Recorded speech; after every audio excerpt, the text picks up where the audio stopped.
Once upon a time, in a small village nestled in the heart of a dense forest, there lived a boy named Kaito. Kaito was a bright and curious boy, loved by all who knew him. However, Kaito had a secret. He was tormented by the darkness. Every night, as the sun dipped below the horizon, Kaito would feel an eerie presence creeping in. It started as a faint whisper in his ear, a soft rustling of leaves, or a faint creaking of the wooden floorboards. But as the darkness deepened, the presence grew stronger, more menacing. Kaito would try to resist, to push the darkness away, but it was like trying to hold back a tide. The shadows would writhe and twist around him, like living things. He would feel cold fingers wrapping around his ankles, pulling him down into the depths of the darkness.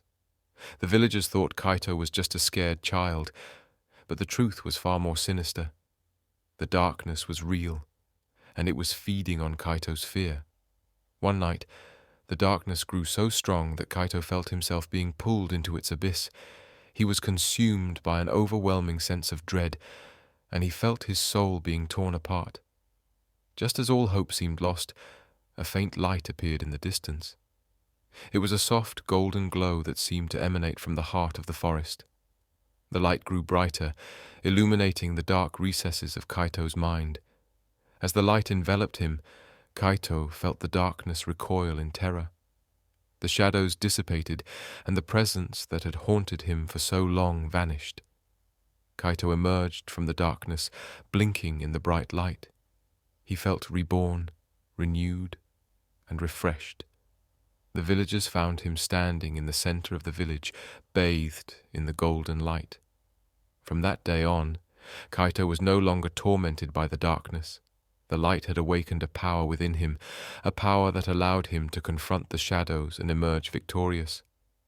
The villagers whispered that Kaito had been chosen by the forest, that he had been given a special gift to wield against the forces of darkness.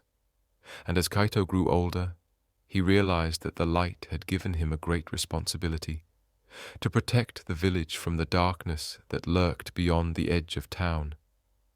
Kaito's journey had just begun, but he was no longer alone.